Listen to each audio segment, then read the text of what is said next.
Baik, terima kasih. Assalamualaikum warahmatullahi wabarakatuh. Salam sejahtera bagi kita semua. Hari ini kita akan membahas mengenai topik dalam mobile application. Pertemuan ini merupakan sesi ke-12 mengenai mobile computing. Bagaimana kita mendesain mobile computing tersebut. Pada saat kita mendesain mobile computing tadi, kita akan ketemu dengan istilah sketch, wireframe, dan prototype. Sketch adalah mengeksplorasi ide, kemudian wireframe adalah merefine ide. Dari low fidelity representation of design sampai mid to high, di mana merupakan representasi dari user interface yang dibutuhkan oleh user atau prototype. Kemudian prototype sendiri adalah mockup atau testing idea tadi. Jadi bentuknya sudah berupa mockup sehingga user pun juga bisa melihat bentuk tadi. Jadi dari prosesnya sketch itu adalah brainstorming design and user experience. Kalau proses dari wireframe itu adalah basic use visual guide, dan untuk proses mockup dan prototype itu preliminary model. Jadi kita bisa melihat bentuk-bentuknya, membandingkan desain. Tapi kalau sketch berupa gambar saja. Kalau kita lihat di flow di sini adalah antara sketch, wireframe, dan prototype. Proses desain aplikasi kita pertama dari mulai sketch. Apa yang kita ingin buat dari aplikasi tadi, kita bisa gambarkan user interface-nya seperti apa, misalnya menu, kemudian tampilan di layarnya seperti apa, kemudian mulai kita gambarkan wireframe-nya. Dari wireframe tadi kita mulai membuat mockup-nya. Biasanya kita membuat mockup atau desain menggunakan sebuah bantuan tools untuk memudahkan merepresentasikan dari mockup tadi.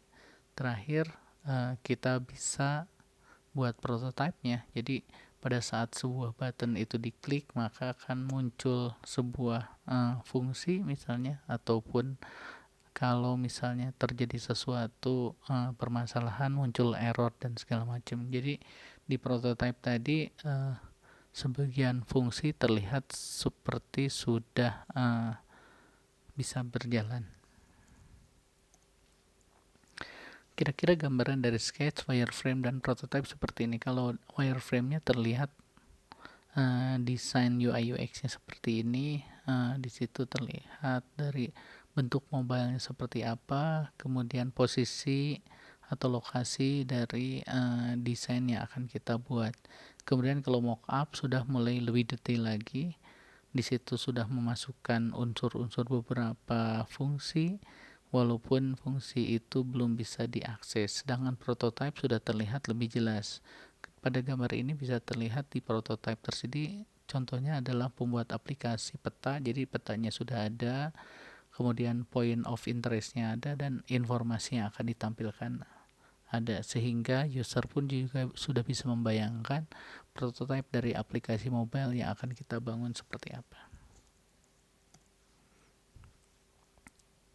Di sini seperti sudah dijelaskan tadi antara sketch, wireframe, dan prototype, di mana prosesnya sketch itu explore dari ide atau brainstorming. Kita masih diskusi, mencari ide-ide dan segala macamnya, sedangkan wireframe itu adalah basic visual guide atau struktur flow. Jadi pada saat sebuah tahapan ini dilakukan aktivitasnya, maka berikutnya akan melakukan aktivitas apa.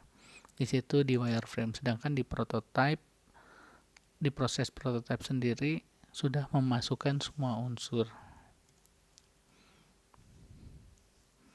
Ini sketch versus prototype dan wireframe. Jadi di sketch antara prototype dan wireframe itu, di sketch sudah invite, suggest, explore, question, propose, provoke, sama tentatif. Sedangkan di prototype itu ada attempt, describe, refine, answer, test, resolve, dan specific description. Jadi sederhananya adalah pada saat kita ingin membuat sebuah aplikasi di mobile, kita tidak bisa langsung ke dalam fase prototype. kita harus masuk ke dalam fase sketch dulu. Kita bisa membayangkan kira-kira apa saja yang akan kita hasilkan dari aplikasi kita. Jangan langsung masuk ke prototype. Kenapa? Karena kita akan terjebak ke dalam fungsi, gambar, font, dan segala macamnya, sehingga flow atau strukturnya malah tidak dapat. Oleh karena itu, silakan saudara-saudara buat terlebih dahulu dari sketch. Dari sketch itu akan mudah kita mendapatkan ide-ide dari end to end-nya, dari mulai awal sampai akhirnya seperti apa. Baik, itu saja dari saya. Terima kasih. Assalamualaikum warahmatullahi wabarakatuh.